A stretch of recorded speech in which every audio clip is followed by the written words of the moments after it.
Eh bien, écoutez, bonjour à tous, merci de votre disponibilité. Je suis Jérôme, directeur du conseil du cabinet Propulse, qui aujourd'hui se met à disposition de nos clients dans le cadre d'une succession de webinaires gratuits qui vous sont proposés dans nos domaines de compétences.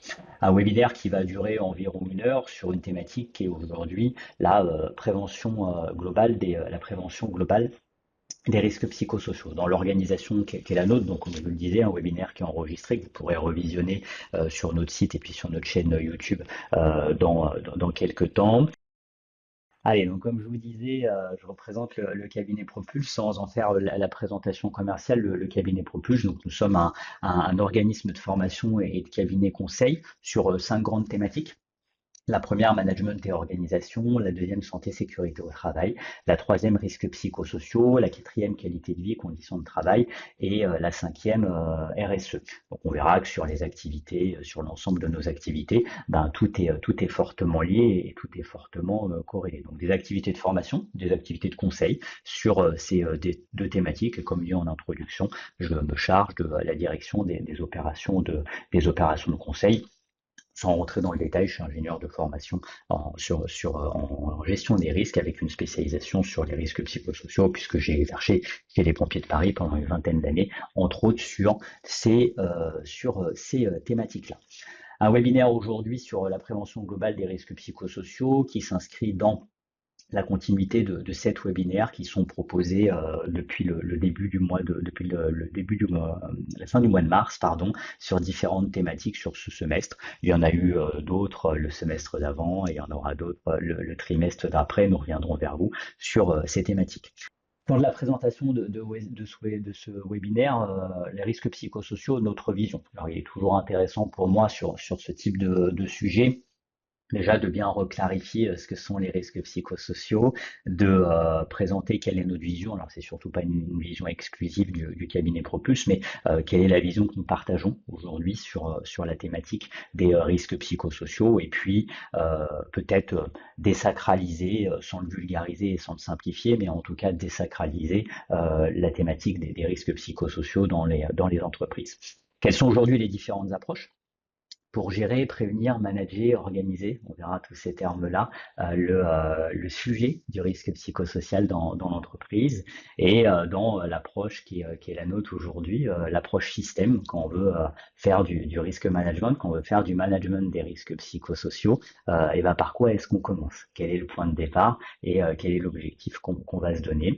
Et dans cette approche système, après le par quoi commencer, parce qu'on ne pourra pas faire tout de suite, bien évidemment, et ben après, il se passe quoi les premiers, après la pause des premiers jalons sur ce sujet. Quelques références qui sont importantes. Le cabinet Propulse est référencé, habilité, enregistré auprès du ministère du Travail dans le domaine spécifique des risques psychosociaux, auprès de l'INRS dans les dispositifs nationaux s'initie à la prévention des risques psychosociaux et par la CARSAT Pays de la Loire, d'une manière générale par l'assurance maladie, en qualité de consultant en prévention des risques psychosociaux. Alors, je reviendrai dessus à la fin de ce webinaire, ça sera une forme de bonus si vous restez jusqu'à la fin. Habilitation, référencement, enregistrement, veut dire quoi? Veut dire que on n'est pas le bras armé de l'autorité, hein, c'est surtout pas le sujet, mais on répond à un cadre déontologique, on répond à un cadre méthodologique qui, au-delà du strict respect des obligations réglementaires, garantira à minima les fondamentaux pour pouvoir gérer ce sujet. Et la réponse à 4 piliers fondamentaux lorsqu'on décide de travailler sur les risques psychosociaux: la neutralité, l'impartialité, la transparence et la confidentialité. C'est pas 4 critères qui sont pris au hasard, hein, ce sont les 4 critères qui sont fixés par la loi pour la loi sur la protection des lanceurs d'alerte et également dans le cadre déontologique qui est le nôtre. Propulse travaille également avec le Conservatoire national des arts et métiers. On est un petit acteur et un humble acteur sur le sujet des RPS en France. On participe à un MOOC national sur la santé mentale d'une manière générale et sur l'évolution, l'amélioration de nouveaux outils de mesure en termes d'évaluation des risques psychosociaux.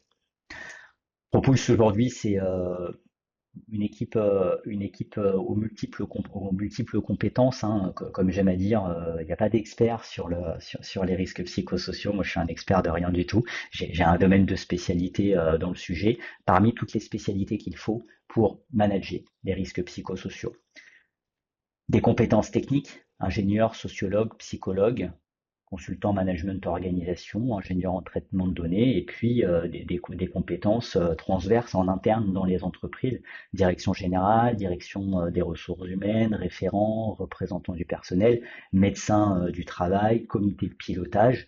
C'est l'ensemble de toutes ces compétences techniques et transverses qui font une capacité à gérer le sujet des risques psychosociaux dans une entreprise, sans oublier bien évidemment la partie juridique, la partie communication, la partie financière, qui sont des aspects qui sont importants dans le management des risques d'une manière générale et donc par définition dans le management des risques psychosociaux. Notre vision, risques psychosociaux, bien-être au travail et performance globale des organisations. Alors je vais le passer assez rapidement. Je vous invite, si vous voulez rentrer un petit peu plus dans le sujet, à revisionner des webinaires qu'on a pu dispenser en fin d'année 2024, qui sont des risques psychosociaux. De quoi parle-t-on? Avec une vision beaucoup plus précise et beaucoup plus je dirais, affiné que ce que vais vous présenter là.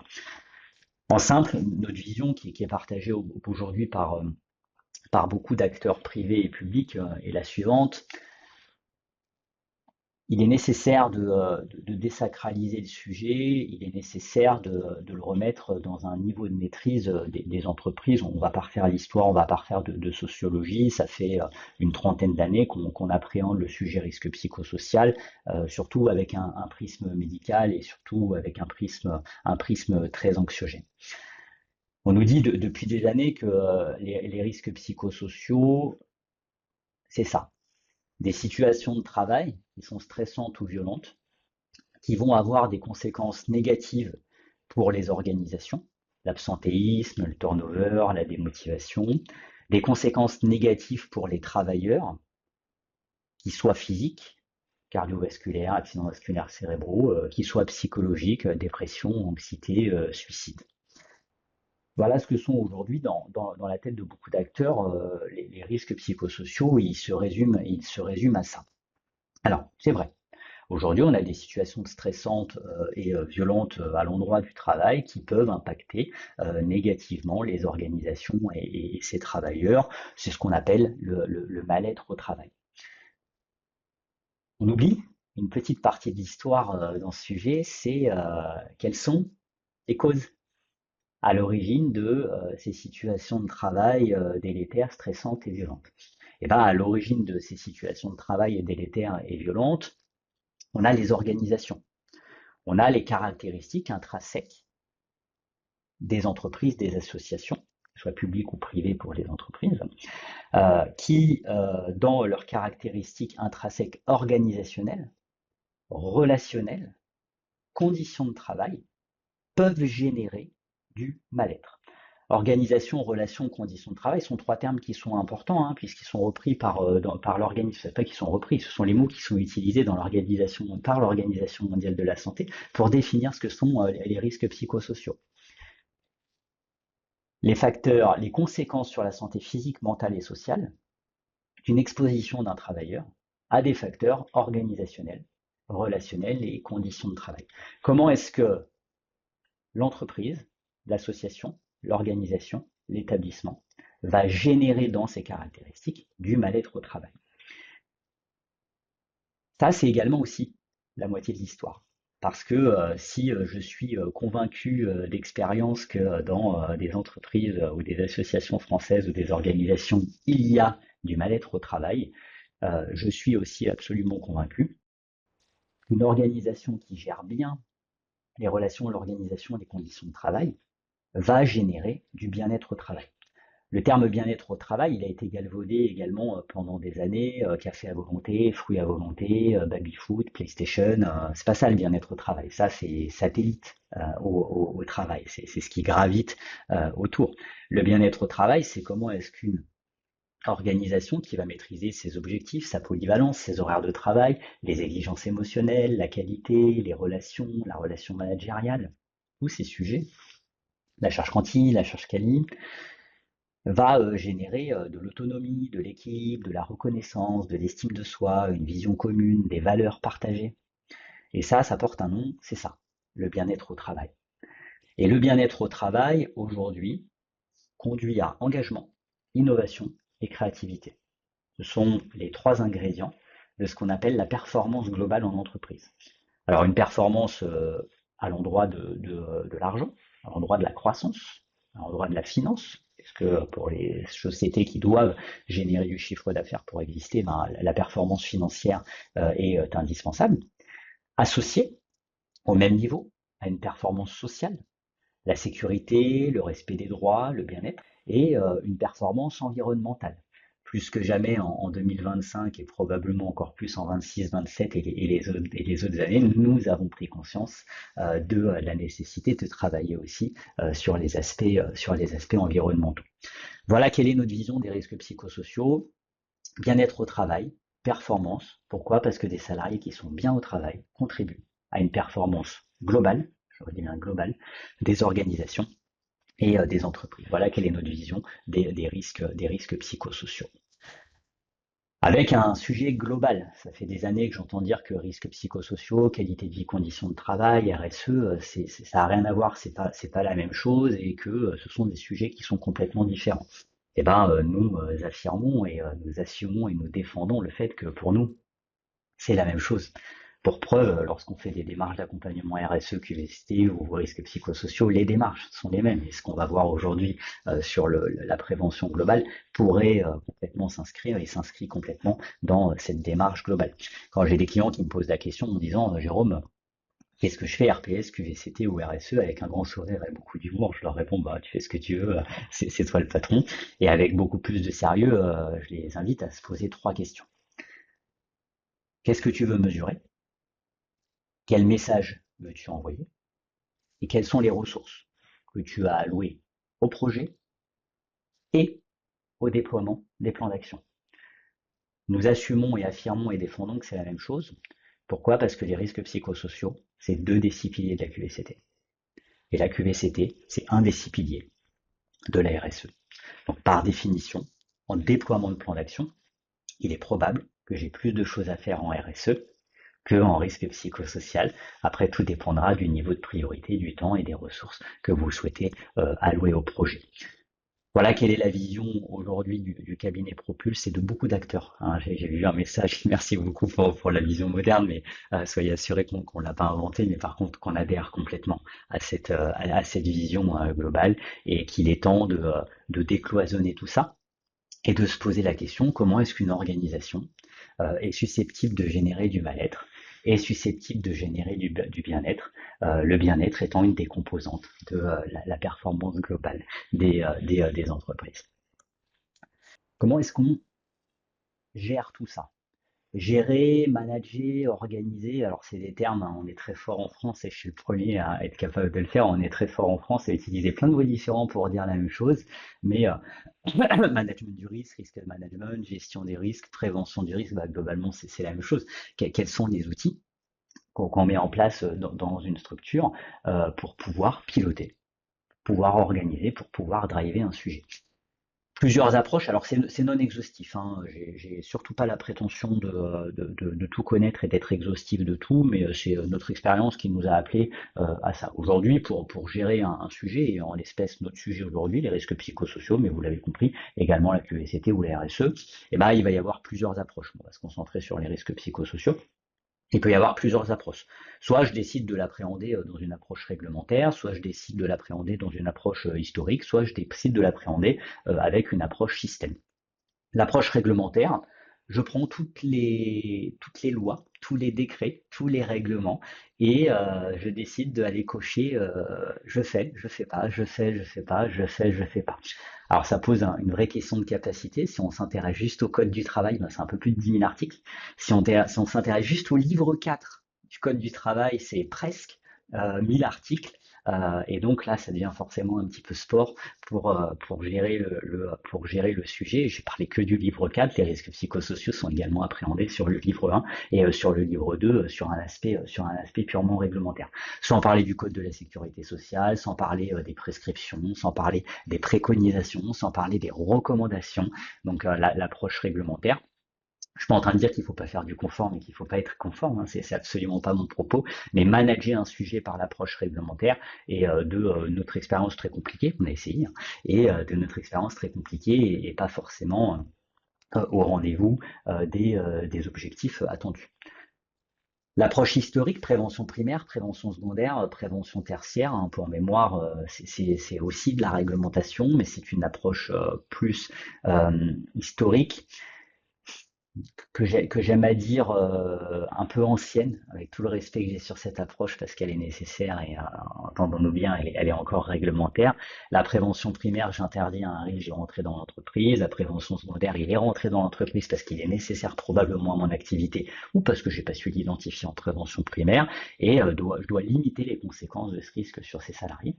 Et la prévention tertiaire, et ben, le risque il est impacté et les salariés et ou l'organisation. Et donc, je dois réparer au niveau médical, au niveau juridique, au niveau primaire, secondaire, tertiaire, c'est important. Manager par la prévention primaire, secondaire, tertiaire, c'est assez délicat, je trouve, et j'ai toujours eu du mal à le faire avec, je dis je pour dire que je ne suis pas sachant surtout, et toujours compliqué à un moment de se dire, ok, ça c'est du primaire, c'est du secondaire, je commence par ça, je termine par ça, et je dois faire quoi? On devra quand même cocher toutes les cases. De dire, OK, on fait du primaire, on fait du secondaire, on fait du tertiaire, mais là, on sera plus dans un regard de respect des obligations sur ce sujet. L'approche système. Alors, l'approche système qui fait souvent peur. Parce que on n'est pas assez gros, on n'est pas assez structuré, on n'est pas assez dimensionné, on n'a pas les ressources. Ne pas confondre l'approche système et l'approche système certificatif. L'idée pour moi aujourd'hui n'est surtout pas de vous envoyer vers un dispositif de certification ou de labellisation ou d'habilitation, c'est absolument pas mon propos. L'approche système, c'est une approche de toutes les entreprises. Comment est-ce que j'apprends? Comment est-ce que je fais de l'amélioration continue? Comment est-ce que je progresse? Comment est-ce que j'évolue? C'est une approche processus. Le processus, il peut faire peur aussi à certaines structures, mais on peut aussi parler d'approche procédure ou d'approche conduite à tenir ou d'approche comment est-ce qu'on fonctionne et où est le début et où est la fin, puisque toute organisation aura, qu'elle soit grande ou petite, quelqu'un à un moment, ou si on est dans le secteur privé, qui va réaliser un devis et puis une autre personne qui va envoyer une facture et puis peut-être même la même personne qui va enregistrer l'encaissement de cette facture. Donc toutes les sociétés ont une approche par processus, par procédure, par conduite à tenir, si on ne veut pas faire trop peur. Ça offre un cadre structurant, l'approche système qui répond à aujourd'hui ce qu'est une organisation dans son fonctionnement, dans ce qu'est aujourd'hui notre civilisation et le fonctionnement des entreprises sur toute la planète. L'approche système est celle qu'on privilégie parce que elle permet de savoir par quoi commencer, de fixer des objectifs et dans quelle direction aller. Mais il n'y aura pas de ligne d'arrivée. À partir du moment où je commence à me poser la question de comment est-ce que le sujet risque psychosocial va être traité dans l'entreprise, comment est-ce que l'organisation est susceptible de générer du mal-être, du bien-être et ou de la performance, eh ben, il n'y aura plus jamais de ligne d'arrivée. On s'est posé la question de notre organisation et de son impact positif ou négatif sur elle-même et sur ses salariés. Donc il n'y aura jamais de ligne d'arrivée. On pourra à un moment mettre un curseur en disant ok, on ne va pas plus loin que ce qu'on a fait aujourd'hui, mais ça sera une démarche évolutive en permanence et on ne pourra jamais dire on a terminé le sujet. On se posera la question comment est-ce qu'on manage le sujet risque psychosocial, dit différemment, comment est-ce qu'on prend en compte dans nos activités l'impact de ces activités sur l'organisation et sur elle-même. Par quoi commencer? Notre expérience, non exhaustif, mais notre expérience nous appelle à dire que quand je veux traiter le sujet risque psychosocial dans une organisation, Dans un premier temps, une information du top management. COMEX, CODIR, direction générale, conseil d'administration, ça après c'est vous qui voyez au regard de vos organisations, mais mettre autour de la table les décideurs pour se poser la question de quels sont nos objectifs, quels sont les engagements de la direction. Puis une évaluation des risques, un état des lieux, où en sommes-nous, qui permettra de fixer des objectifs, dans quelle direction précisément est-ce que nous souhaitons aller. Et au regard de ces objectifs, qui portera quelle responsabilité pour faire quoi. Le qui identifié appellera à monter les personnes en compétence à l'endroit de la formation et se poser la question de lorsqu'on a perdu le contrôle de nos sujets, la gestion de la sinistralité, du mal-être dans les entreprises, et ben comment est-ce qu'on va cadrer, comment est-ce qu'on va processer tout ça. Alors entendons-nous bien, pour ceux qui sont aguerris sur les systèmes de management, il manque plein de choses là. Comité de pilotage, la communication, la maîtrise opérationnelle des sous-traitants. Je le redis, je n'ai pas absolument pas pour prétention ni pour objectif aujourd'hui de vous emmener vers du certificatif. La question qui se pose, c'est dans une approche système, on commence par quoi? Lorsqu'on part d'un T0 sur les risques psychosociaux, on considère quand même être assez basique pour se dire, allez, on a décidé d'y aller et on va appréhender le sujet RPS sous ces angles. L'information du CODIR, l'engagement de la direction, fondamental. Il est impératif, dès le début de la démarche, 2 jours ou 30 minutes, de mettre le top management autour de la table pour parler du sujet. Quand on parle de risques psychosociaux, on parle de quoi? Eh ben, on ne parle pas que de souffrance, de mal-être ou de salarié qui a des problèmes personnels individuels. On va parler de comment est-ce que l'organisation est susceptible d'impacter l'entreprise et ses salariés négativement ou positivement. Quels sont les enjeux à l'endroit de l'entreprise? Les enjeux humains, les enjeux financiers, les enjeux économiques, les enjeux juridiques, les enjeux réputation, les enjeux pérennité de la structure. Quelles sont les mécaniques de responsabilité face à des acteurs autour de la table qui vont porter sur leurs épaules la responsabilité civile, la responsabilité pénale, la responsabilité administrative, si on est dans le cadre de la fonction publique. Et quand on parle de manager les risques psychosociaux, à l'endroit des managers, à l'endroit des encadrants, qui sont, selon nous, la pièce maîtresse du fonctionnement d'une structure. Il est grand temps sur les risques psychosociaux de remettre les encadrants au centre de l'équation. Le top management est très important, les salariés, les collaborateurs, fondamental, il n'y a pas de sujet là-dessus. Mais on a les pièces maîtresses de fonctionnement des structures, qui sont les encadrants, qui sont au milieu de l'équation. On dit souvent entre le marteau et l'enclume, alors c'est une vision très noire de la fonction, ou très anxiogène de la fonction de manager, mais ils sont en charge de gérer et d'appliquer les consignes qui viennent du top management. Donc manager les risques psychosociaux au quotidien, ça veut dire quoi? Manager les risques psychosociaux dans l'indésirable, ça veut dire quoi? Donner des outils aux managers pour pouvoir manager correctement, de manière harmonisée et standardisée dans l'entreprise. L'humain prendra sa place à un moment, mais on aura fixé c'est quoi la fonction de manager dans notre entreprise, qu'est-ce qu'on attend de nos encadrants dans le quotidien, qu'est-ce qu'on attend de nos encadrants dans l'indésirable. Cette sensibilisation va permettre de définir un engagement de la direction qui consiste à promouvoir activement la culture, qui favorise le bien-être, la performance globale, les logiques d'amélioration durable, qu'elles soient individuelles ou qu'elles soient collectives. Avec un premier engagement de la direction qui, de notre sens, est le plus simple possible. Pour moi, un engagement de direction, ça doit tenir sur une page. Et lorsqu'on est au point de départ, nous nous engageons à l'endroit du bien-être des salariés et de la performance de notre structure à procéder à un état des lieux pour savoir ce en quoi notre entreprise est performante et protectrice et ce en quoi notre entreprise est potentiellement délétère pour ses salariés et pour elle-même. Ce qui nous amène à la deuxième phase, l'état des lieux. L'évaluation, le diagnostic, le baromètre, alors ça peut porter 15 000 noms différents. Réglementairement, ça s'appelle une évaluation. Une évaluation, c'est une mesure. Une mesure qui va permettre de comprendre l'impact de votre organisation sur l'organisation et ses salariés.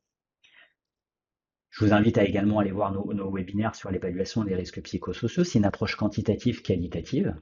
C'est un questionnaire des entretiens. Les deux sont nécessaires parce que les deux ne répondent pas aux mêmes objectifs. Si je fais du questionnaire, j'ai fait que mesurer. Super, on peut se gargariser d'avoir eu 80% de participation, mais on n'ira pas plus loin. Si je fais que des entretiens, je cherche une aiguille dans une botte de foin. Je n'ai pas la donnée d'entrée issue du questionnaire. Lorsque je fais une évaluation, avec une casquette ingénieur, c'est une analyse quantitative et une analyse qualitative. Mesurer pour le plaisir de mesurer ne sert à rien. L'objectif d'une évaluation, c'est d'élaborer des plans d'action concrets, mesurables, adaptés aux problématiques de la structure. Il ressortira d'une évaluation des plans d'action réglementaires, des plans d'action sur l'organisation au niveau de l'entreprise.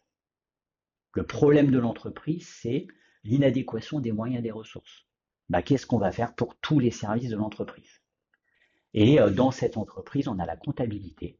Et à la comptabilité, la problématique, c'est la charge qualitative. Qu'est-ce qu'on va faire à la comptabilité en termes de préconisation d'action organisationnelle pour traiter les problématiques en lien avec la charge de travail excessive? Alors ce sont des exemples, bien évidemment, et je vous invite vraiment à aller voir le webinaire sur l'évaluation des risques psychosociaux. L'évaluation, c'est le point de départ. On sait ce qui va, on sait ce qui va pas, on sait pour qui ça va pas, on sait pour qui ça va bien. L'évaluation des risques psychosociaux va vous permettre de fixer vos objectifs. Nous savons qui aller voir, nous savons sur quoi aller voir à l'endroit de différents plans d'action qui ont été établis, qui vont nous permettre de mettre en œuvre des actions correctives, des actions préventives, des actions proactives, des actions curatives. Alors, des termes qui ont du sens, bien évidemment, dans une échelle de temps à 2 ans, à 3 ans, à 4 ans, à 5 ans pour les structures qui partent vraiment de loin et qui impactent vraiment leurs salariés. Aujourd'hui, espérer déployer un plan d'action sur ces sujets à l'issue d'une évaluation en moins de 3 ans n'est pas une... Je réfléchis sur ce que je vais dire, mais j'allais dire on ne sait pas faire, et puis je vais me permettre de vous le dire, on ne sait pas faire.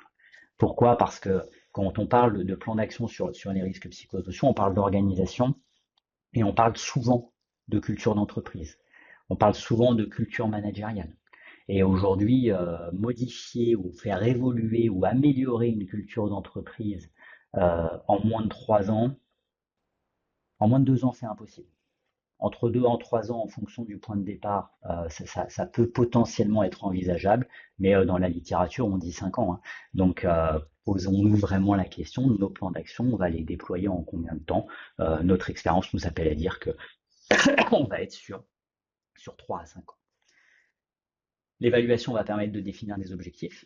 On veut aller où? En termes d'indice de bien-être au travail, on utilise pour le cabinet Propulse un outil qui s'appelle l'évaluation subjective de la santé mentale. Son nom trivial, c'est indice de bien-être au travail. C'est un outil de l'Organisation mondiale de la santé, qui va donner une note à l'entreprise, qui va donner un score par service. Où en sommes-nous? Nous ne voulons pas descendre en dessous de quoi? Et jusqu'où souhaitons-nous aller en termes de bien-être de nos salariés. C'est un outil scientifique, c'est un outil très sérieux, c'est peut-être même l'outil le plus sérieux sur ces sujets sur la planète, et je parle en neutralité et je pèse le poids des mots que j'utilise, et qui est un outil qui est pertinent, puisqu'il permet de mesurer, entre autres, quel est l'impact supposé de l'organisation sur les salariés. Et puis surtout, dans les objectifs issus de l'état des lieux, expliquer aux salariés on va où, on est où, pardon, on va où et jusqu'où est-ce qu'on a envie d'aller en termes de bien-être au travail et de performance globale des entreprises. Une fois qu'on a fait tout ça, il faut structurer. Je travaille et encore une fois avec beaucoup de neutralité, puisque c'est notre métier. C'est pour ça qu'on fait appel à nous, bien évidemment. Les structures, il y a des structures qui fonctionnent très très bien sans nous, mais ça on ne le voit pas forcément, on n'est pas chez eux, mais on arrive très très souvent dans des entreprises qui managent un sujet, en l'espèce les risques psychosociaux, et on fait très très rapidement un constat que chacun ne sait pas quel est son rôle dans l'histoire. Le rôle de la direction générale, c'est quoi? Qu'est-ce qu'on attend du top management? On a un copil sur les risques psychosociaux, mais quelque part, on ne connaît pas le niveau de délégation, on ne connaît pas le périmètre, on ne connaît pas les attendus. Quels sont clairement le rôle des encadrants sur ces sujets? Les référents, les représentants du personnel, le service de santé au travail. Je pose toujours une question rhétorique à nos clients sur ces sujets. Quand on parle de vos encadrants sur le quotidien, sur la relation avec les salariés, ben, c'est quoi un encadrant dans votre structure? Si on devait écrire en vert sur un tableau blanc, ben, c'est quoi un encadrant de notre organisation? Et ben, souvent, on n'a pas de réponse sur ces sujets. Alors, pas de réponse sur ces sujets, quand on pose la question, tout le monde a une idée très très claire de la réponse. Sauf que quand on essaie de l'écrire, eh ben, on se rend compte que finalement, c'est pas si simple que ça et qu'il y a des écarts entre les idées très très claires de tout le monde et les attendus de la fonction des encadrants. Et ben, sur le sujet des risques psychosociaux, posons-nous la question, quels sont les rôles, quelles sont les tâches, quels sont les périmètres, quelles sont les délégations, et puis potentiellement formaliser tout ça à l'endroit de fiches de mission, à l'endroit de cadres de référence, à l'endroit de fiches de poste, où il vous appartiendra la granulométrie du niveau de détail que vous mettez, mais la formalisation est importante puisque la formalisation appelle à fournir des outils pour communiquer aux salariés clairement qui fait quoi, sur quel sujet, à quel moment, pourquoi.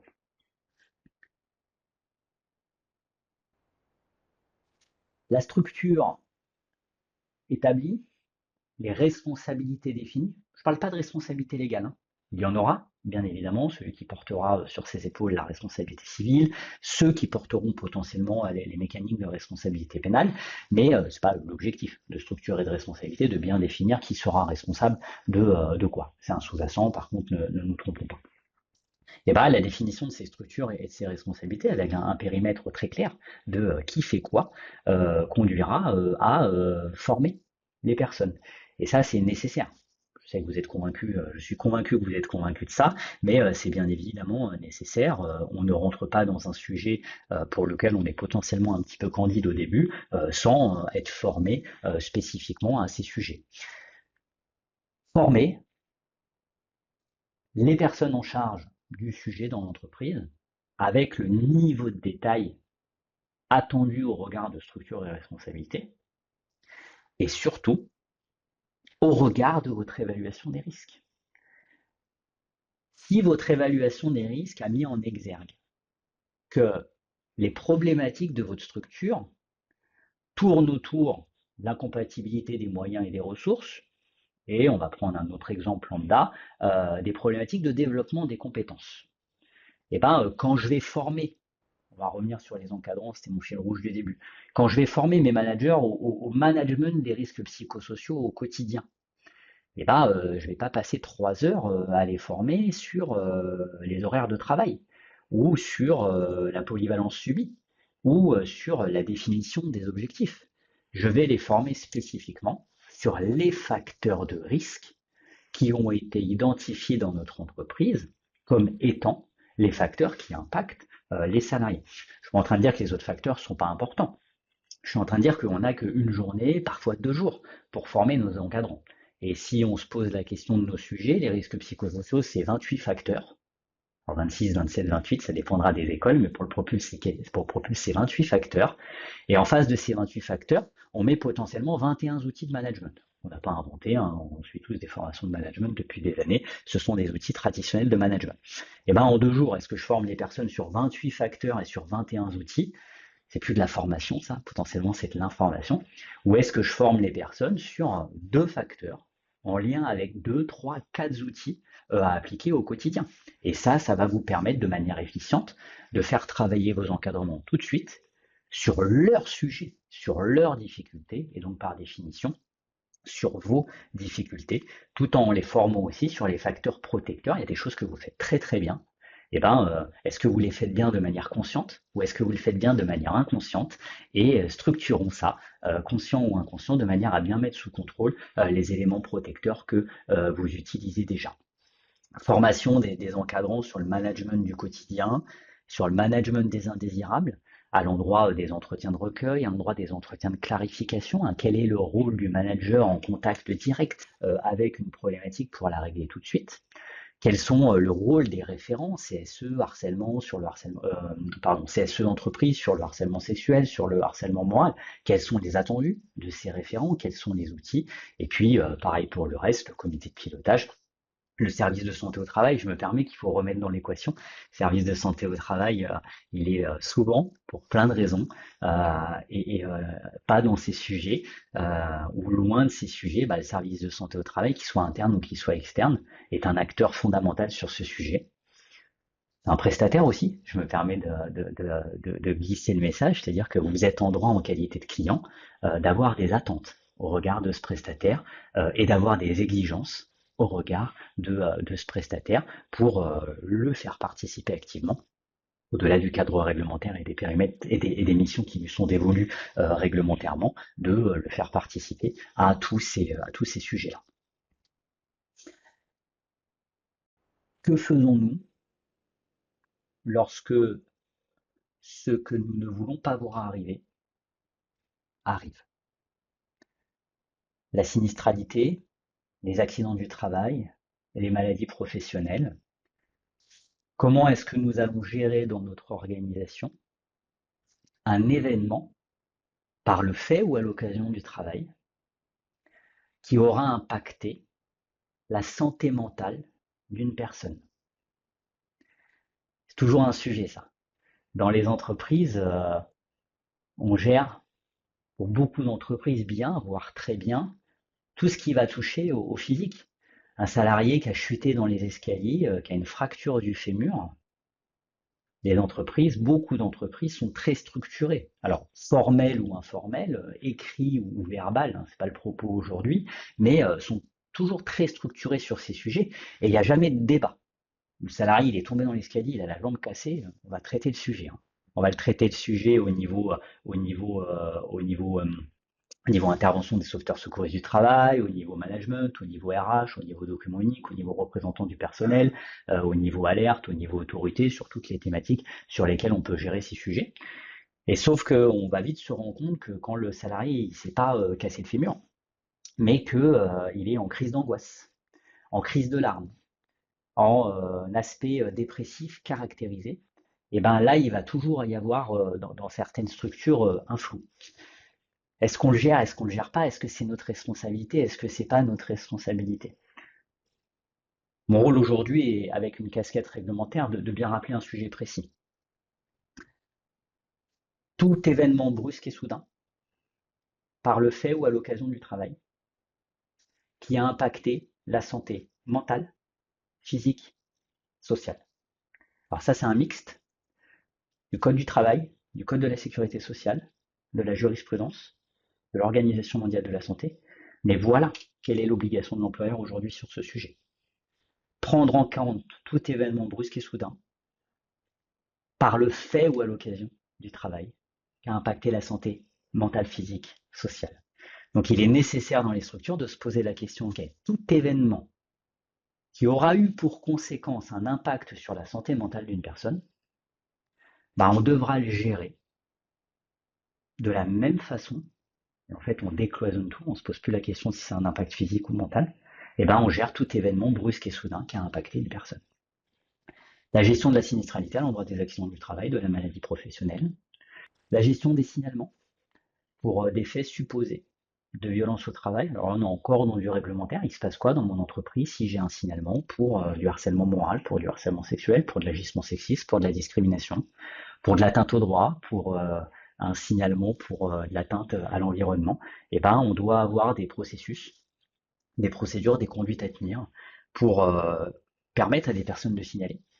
Et une fois que le signalement il a eu lieu, pour traiter ce signalement. Qui, quoi, quand, où et comment on va traiter le signalement. Et puis sur nos sujets, dans les cas les plus graves, la gestion de crise ou de la préalerte de crise. j'ai eu un événement tragique dans mon entreprise sur le sujet des risques psychosociaux, un suicide. Comment est-ce que je vais le gérer tout de suite? Comment est-ce que je vais me mettre en gestion de crise pour faire tout ce qu'il y a à faire sur ces sujets? Prise en compte de la victime, l'alerte des autorités, la prise en compte de la famille, la prise en compte des salariés, les conduites à tenir immédiates, le cadre juridique. Alors, il n'y a pas d'ordre hiérarchique ou croissant ou d'importance dans ce que je suis en train de vous dire. Il y a toute une structure à mettre en place qui appellera au même niveau d'importance pour l'ensemble des sujets que je viens de vous évoquer. Voilà ce que sont aujourd'hui les premières bases à poser sur la gestion des événements non souhaités. L'approche système est après. Alors, comme je vous le disais, surtout pas la prétention de vous envoyer vers une maîtrise absolue du sujet risque psychosocial. À un moment, il faut se poser la question de on commence par quoi? Et ben, fort de ces 30 années d'expérience sur ce sujet, alors j'en ai un petit peu moins, mais fort de ces 30 années d'expérience sur ce sujet, le cabinet Propulse et nous sommes convaincus, je suis convaincu que cette approche d'information du codir, de définition des engagements, d'une évaluation des risques qui conduit à définir des objectifs, à poser un cadre structurant autour duquel quels sont les acteurs qui vont jouer un rôle majeur dans ce sujet, les former et se poser la question des événements non souhaités sont les fondamentaux pour appréhender le management des risques psychosociaux à son point de départ. Et après, se poser plusieurs questions. Est-ce que je vais plus loin? Est-ce que je m'arrête là? Est-ce que je refais une évaluation pour savoir les 3-4 dernières années, bah voilà, on a travaillé sur tous ces sujets et je refais un état des lieux global, attention à vos mises à jour annuelles de documents uniques, mais je refais un état des lieux global de notre management des risques psychosociaux. Et après, se poser la question du label, Great Place to Work, Entreprise Santé Canada, qualité de vie, conditions de travail, RSE, de la certification ISO 45000, 45003, 45001, 45003, la 26000, sur d'éventuels dispositifs pour aller plus loin. C'est pas mon propos, encore une fois, mon propos est de se poser la question déjà, comment est-ce qu'on manage les risques psychosociaux en partant d'un T0, que vous n'ayez strictement rien fait ou que vous ayez déjà fait beaucoup de choses. On va se rendre compte dans beaucoup d'entreprises qu'il y a beaucoup de choses à gauche, à droite. Et ce qui est important, c'est bien de tout restructurer et de bien tout remettre en ordre de bataille en décloisonnant les différents sujets, puisque je vais avoir le top management qui va travailler sur des sujets, je vais avoir un copil RPS, je vais avoir des acteurs qui bossent sur la RSE, et sauf que chacun bosse dans son coin sur la totalité de ces sujets, avec les RH qui ont fait des procédures ou des conduites à tenir ou qui vont gérer des problématiques individuelles à l'endroit du professionnel ou à l'endroit du personnel. En bonus pour la fin de ce webinaire, le cabinet Propulse, comme je vous le disais, est référencé par la CARSAT. Alors référencé par la CARSAT, ça veut dire quoi? Ça veut dire qu'on a des dispositifs nationaux en France qui s'appellent les incitations financières, qui s'appellent les subventions de prévention. Et sachez qu'en fonction de vos effectifs d'entreprise, moins de 50, plus de 50, vous allez pouvoir bénéficier de par les cotisations qui sont versées à l'assurance maladie. Alors il y a bien évidemment des conditions d'attribution, mais de subventions qui sont pas négligeables, puisqu'elles peuvent aller jusqu'à 70%, plafonnées à 25 000 euros pour les entreprises de moins de 50 salariés, à l'accompagnement, à l'évaluation des risques psychosociaux, ou alors à l'accompagnement au plan d'action issus des évaluations des risques psychosociaux. Et pour les entreprises de plus de 50 salariés, vous avez des dispositifs qui sont pas ceux-là, mais qu'on va appeler des contrats de prévention, qui vont permettre également de bénéficier de subventions. On arrive au terme de ce webinaire, il va nous laisser une dizaine de minutes à peu près pour répondre aux questions. J'espère avoir été clair. Bon, je vois qu'il n'y a pas beaucoup de personnes, alors je vais pas trop regarder, mais je vois qu'il y a pas beaucoup de personnes qui se sont déconnectées. Donc en général, c'est un bon indicateur pour dire que ça répond aux attentes du pourquoi vous êtes venu sur ce webinaire. Marion, les questions particulières. Alors, Jérôme, pour le moment, on a 2 questions. Donc, on a une question qui est la suivante. L'approche retenue dépendra de la direction. Comment la sensibiliser au mieux sur les sujets lorsque ce n'est pas encore la priorité, aussi bien en RSE qu'en RPS? Alors effectivement, l'approche dépendra de la direction et et de la validation de la direction. Qu'on fasse une approche système, une approche réglementaire, une approche de prévention, dans la phase de sensibilisation de la direction, pour moi, ce qui est toujours très important, c'est de réexpliquer le sujet, peut-être comme on l'a fait en introduction aujourd'hui et comme on le fait de façon un petit peu plus poussée dans d'autres webinaires. Aujourd'hui, beaucoup de directions sont très au clair sur le fait que l'organisation, si elle est défaillante, a des impacts négatifs et si elle est efficace, a des impacts positifs.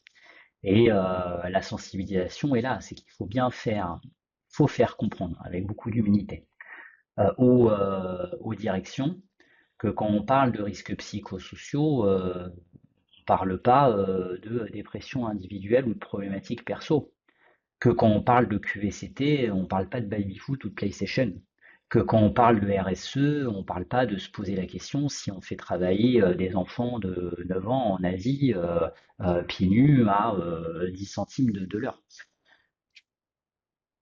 Quand on parle de ces sujets, on se pose la question, comment est-ce que notre organisation est susceptible d'être efficace ou de dysfonctionner? Et il est là le point de départ.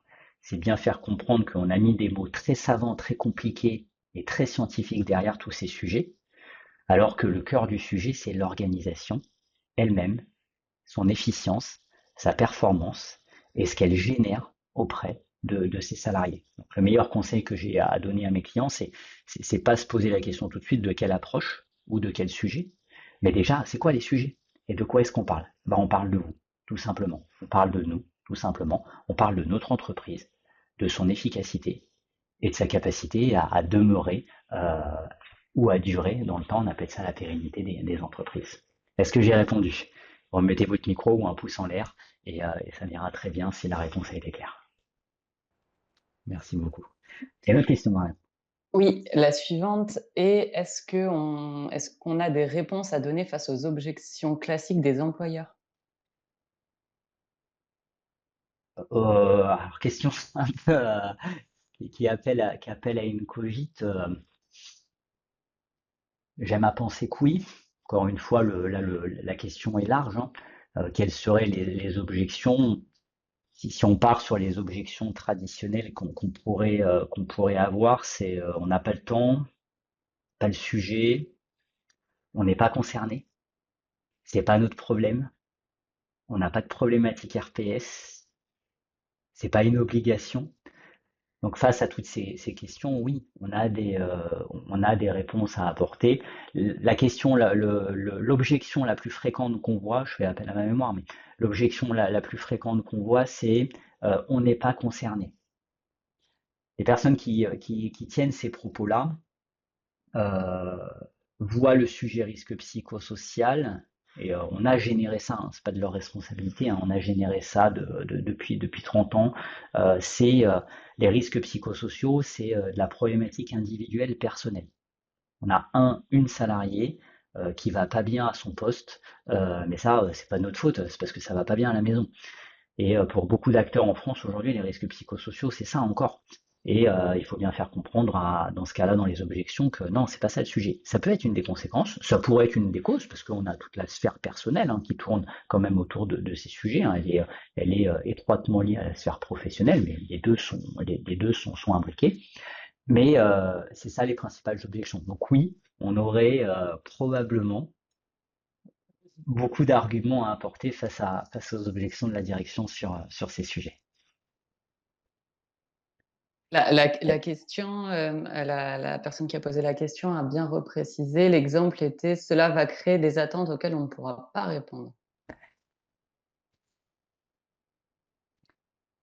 Oui, ça peut aussi être, ça peut aussi être une objection. La réponse serait, ça va générer des attentes professionnelles à l'endroit de dysfonctionnements organisationnels que vous générez. Ça veut dire que en réponse un peu challengeante à cette objection serait très bien. Ça veut dire que vous considérez aujourd'hui Ne pas être en capacité, ne pas souhaiter, ne pas pouvoir régler vos dysfonctionnements. Parce que ne pas les régler, ça va générer des frustrations auprès des salariés. Mais si je peux me permettre, avec encore une fois beaucoup d'humilité, c'est pas votre principal problème, hein. Ça veut dire que vous avez des dysfonctionnements qui impactent votre organisation, son efficience, excusez-moi, son efficience ou son efficacité, et que vous décidez de les laisser en l'état. Euh, voilà un argument, c'est un peu challengeant, ça va un peu au frontal, hein, il faut le faire avec peut-être un petit peu plus de forme, mais en brut, elle est là, la réponse. Ai-je J'ai répondu? Un pouce en l'air si j'ai répondu, si ça vous va. En Ok. attendant, j'ai Enfin, je vois deux pas. autres Je t'en prie, questions, Marion. Jérôme. Vas-y. Oui. L'outil IBET dont tu as parlé tout à l'heure est-il disponible à l'achat par une entreprise? J'ai pas compris le début de la question, pardon. L'outil IBET dont tu as parlé tout à l'heure. Alors, l'outil IBET. La question est posée telle que. Qu'est-ce que vous appelez par l'outil IBET? Ah oui, l'indice de bien-être au travail, c'est ça. Oui, alors il est surtout pas disponible à l'achat, il est gratuit. Il est gratuit. On vous enverra dans ce cas-là ce qu'on va faire avec le support de conférence. Mettez votre adresse mail dans le chat ou alors nous vous adresserez un mail dans la foulée si vous voulez pas la mettre et Marion vous l'enverra. C'est un outil qui est gratuit, hein. C'est un outil qui est gratuit, c'est 5 questions très basiques. Attention, il faut bien lire toute la partie technique parce que c'est pas un outil qu'on balance comme ça sans l'avoir parfaitement cadré sans l'avoir parfaitement cadré, pardon, mais c'est un outil qui est simple à utiliser, c'est surtout un outil qui est gratuit et que vous pouvez déployer en dématérialisé en interne dans une entreprise. Attention, comme tout outil, il a ses avantages, il a ses inconvénients. On part du postulat qu'il a bien plus d'avantages que d'inconvénients, mais pour éviter les inconvénients, ça veut dire que je cadre très clairement l'utilisation de la mesure de cet outil dans l'entreprise. Et n'hésitez pas à nous solliciter à l'endroit d'un rendez-vous, on ne facture pas les rendez-vous, hein, à l'endroit d'un rendez-vous pour vous mettre en cadrage de l'utilisation de l'outil de l'Organisation mondiale de la santé. Alors, on a une réponse, tu avais bien répondu à la question précédente. Et j'ai ma dernière question. On nous demande si on propose les enquêtes harcèlement moral et discrimination. Oui, oui, oui. Alors le cabinet Propulse dans sa composante conseil et sur le sujet des risques psychosociaux, fait de l'évaluation, fait du diagnostic, fait de l'accompagnement sur des diagnostics dans le cadre des subventions, fait des enquêtes en matière de signalement pour des faits supposés de harcèlement moral, de harcèlement sexuel, d'agissement sexiste, discrimination. Et on est spécifiquement habilité et référencé par la sécurité sociale et l'inspection du travail sur ces sujets qui garantissent le cadre déontologique, la confidentialité, la neutralité, l'impartialité, la transparence, ce que j'ai pu dire en introduction tout à l'heure. Donc la réponse est oui, et d'une manière générale, nos activités de conseil tournent autour des 5 piliers de l'évaluation de la charge de travail, de la médiation, de la régulation, de l'analyse de dysfonctionnement, de l'accompagnement aux éval RPS, de l'accompagnement aux enquêtes. Et si la question est secteur 49, point d'interrogation, oui, on travaille dans toute la France sur ce sujet. Les cabinets Propulse aujourd'hui, c'est environ 180 consultants et formateurs qui travaillent sur ces 5 thématiques en conseil et en formation. Donc on est projetable ou localement disponible sur l'ensemble de ces thématiques. Si vous avez des questions particulières, je vous invite à solliciter auprès de Marion un rendez-vous avec moi ou avec Valérie, qui est une de nos chefs de mission sur ce sujet pour pouvoir échanger sur vos éventuelles problématiques. Marion, est-ce qu'il y a d'autres questions? Pas pour le moment. Bon, eh ben écoutez, il est 10h59 sur un webinaire qui devait se terminer à 11h, donc on est parfaitement dans le timing. Merci beaucoup pour votre disponibilité. Le webinaire sera disponible sous 48 à 72 heures sur notre site. Nous vous adresserons également dans ce délai les supports de conférence et pour ceux qui souhaitent avoir des documents supplémentaires type indice de bien-être au travail, n'hésitez pas à nous solliciter également. Merci beaucoup pour votre disponibilité. Merci beaucoup pour votre écoute et pour vos retours que je vois satisfaits de ce webinaire. Je vous souhaite à toutes et tous une excellente journée, un excellent week-end à venir et prenez soin de vous. Merci beaucoup.